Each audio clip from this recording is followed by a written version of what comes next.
good evening or afternoon or whatever time you're watching this video.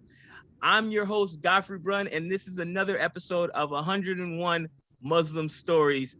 And I'm here and blessed to have one of my good brothers, Qaddafi, who is the CEO and owner of Yours Trucking, Yours Trucking LLC. He is a trucking specialist.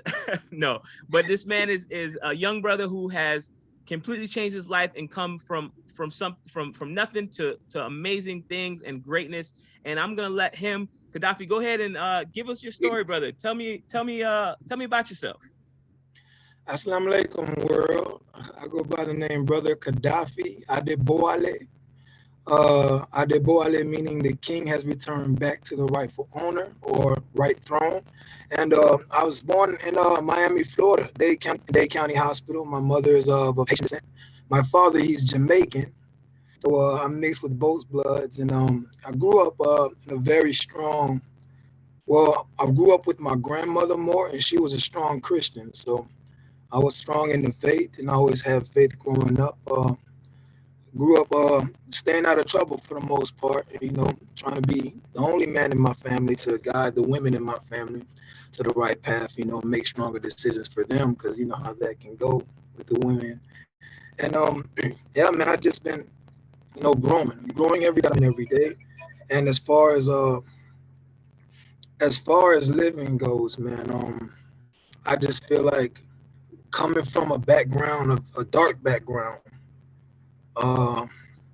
and seeing so much at a young age, it made me twice the man I ever thought I can be.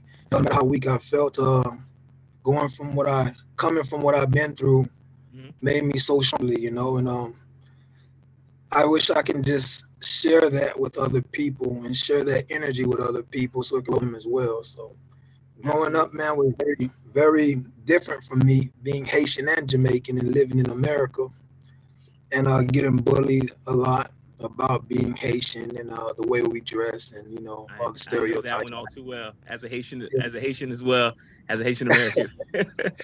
Yes, sir.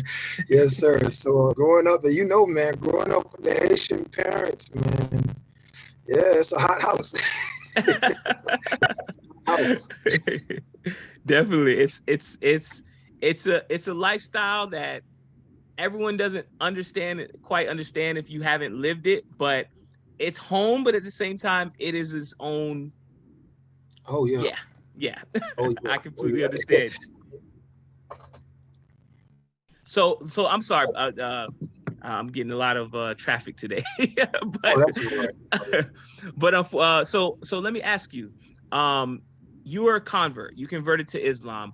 How did you convert? What drove you? What made you come to Islam? What was what? Can you go into that a little bit for us? Yes, sir. At the age of 12 years old, maybe 11. 11 years old now that I think about it. Thank you, Allah. He came and it made me remember. But what happened is, at 11 years old, I began a quest for God on my own, and I've been walking to church. There was a church right around my corner. So what I did, I was living in a very rough neighborhood called Paramore. And I was living, it was a 2-bedroom, and it was 3 kids, and it was my mom. We all 3 shared the same room. It was a big struggle. So yes. I found a way to find God, because I thought he was the only way out. So I was going to church every Wednesday, Thursday, Friday, Saturday. I never missed a day. I grew up in church. And I remember telling myself at the age of 12 that I wanted to be a pastor. So what my pastor, Pastor David is his name. Very beautiful. He's actually Puerto Rican. He's Mexican. Okay. And pastor of the church, he would bring me up at 12 old and say, hey, Junior, he has dreams of being a pastor. And he would put me on stage, and after that, people would know me as the little pastor boy. So I was going around. So what happened was my youth had a mentor, very great. His name was Brother Ron Cooper, and he one in charge of the youth. So what happened with me and him is you know, he told me, say, brother, we're starting a youth Bible study. I said, whoa. And that's what I'm on, because, you know, I'm a very curious man. I need to know how everything happened. I won't sleep until I get it. So Yes. we went to Bible study, and then he started reading the Bible from page 1. And my hand just kept on going up with questions. Like, wait a minute, wait a minute, like, wait, Adam and Eve, what? You know, like one of them got kicked off the land and went to go live with other people. Where did the people come from? Like, so much questions, you know, like, I'm like, I wow. understand. So growing up, man, in the church, man, and growing that produced that false representation of Allah or God, produced such a devastating condition for people in the rough areas, put it like that. Yes. And Yes. and that kept us in that position because, you know, the way we for what we believe, we're putting another God besides Allah. You know, Jesus is a Absolutely. beautiful brother. He is a Yes. great man. He's a great role model. He's one of the greatest messengers to ever walk this planet. Absolutely. You know, but we were putting him on the seat of Allah or God, Mm-hmm. and that right there made us unworthy of the covenant that God had with Abraham. You know, so Yes. basically, when I became an atheist growing up. Mm-hmm. All the things were going wrong in Interesting. my life. So I said, you know, I don't believe in anything. I Yeah. was talking to my fiance one time, and I told her that, you know what, I don't believe God is real. You Mm. know, but then I started hearing about the teachings of Islam. Mm. And then I said, you know what, this feels like home. And then I got scared, so I did another prayer. I said, God, because I skipped something. I'm sorry. Before I became atheist, I told myself from reading the Bible front to back on my own. Mm-hmm. I realized that I just don't want to pray to Jesus anymore. I'm just gonna pray. I told God in the prayer, I'm just gonna pray to you until further notice, because Mm. I don't know, the Jesus character is kind of fishy. So much, you know, the walking on all that stuff was so different to me. I said, okay, I'm gonna just pray to you for now, God. You know, and I called him God. So after a while, I heard the teachings of Islam, and with that, my confidence was like, whoa. So I did a Mm. prayer. I said, God, reveal yourself to me. Those are the exact words I said. Reveal Wow. yourself to me, Wow. because I don't know anymore. I said, I don't know anymore. I've been finding you for so long. Reveal yourself to me. And through Islam, Allah made me realize that, you know, when you ask for direction and you mean it from the depth of the heart, Allah loves us like a parent loves his child. Absolutely. You Absolutely. know, so Allah revealed himself to me after I asked him to. And that brought me to the understand that there is no God but Allah. And since Exactly. he's the one that's the creator of the sun, moon, and star, you know, that's great for us to understand that he is the supreme being, Mm-hmm. supreme in knowledge, supreme in wisdom, supreme in Absolutely. everything he does. And one of his 99 attributes or 99 names is Al-Batum, which means he who is hidden in all things. Mm. Well, those things create after their own kind, everything that he's Yes. hidden. So they say Yes. we are in the image and likeness of God. So that right there was to say, hey, I am from the image and likeness of the man who created the sun, moon, and star, you know. Beautiful. And he says, I am the only one who gives life, and I am the only one who causes death to happen. So Mm. because of that, I knew it's time to give him all my praise and all my thanks, and I live my life as a righteous Muslim ever since. And still struggling. Alhamdulillah. I love it.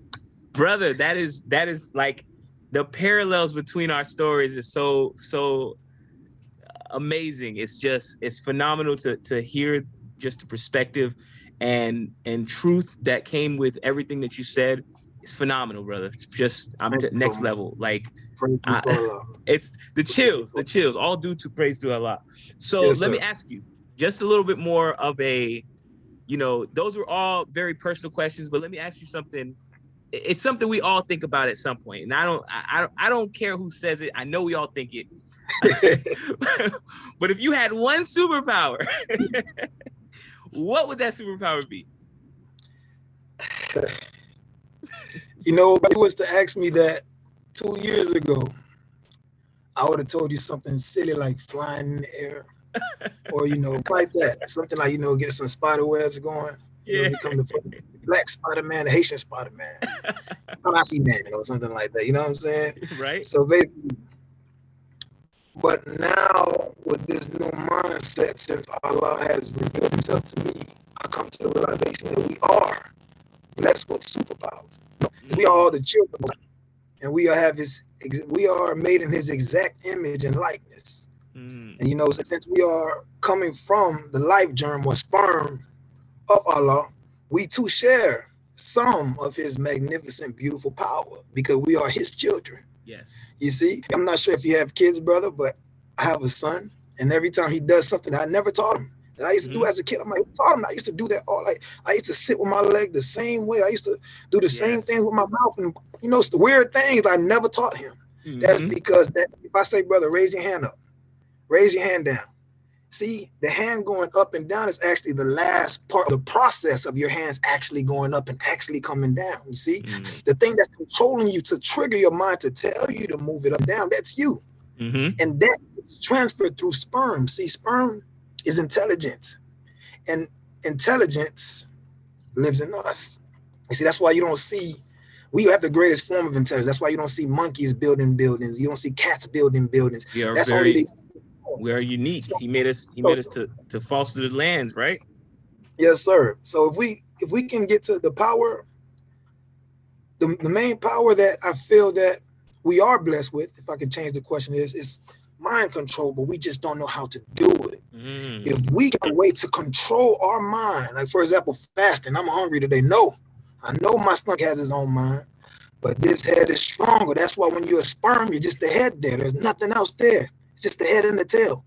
And the head knows exact intelligence. That's why it's looking for, you know, the egg. That same thing that's moving is the same thing that caused you to put your hands up and down. You transferred that through your child. That's you all over again. You see? So that mind as a sperm is just the head and the tail. There's no arms there. The head caused the arms into existence, the legs into existence.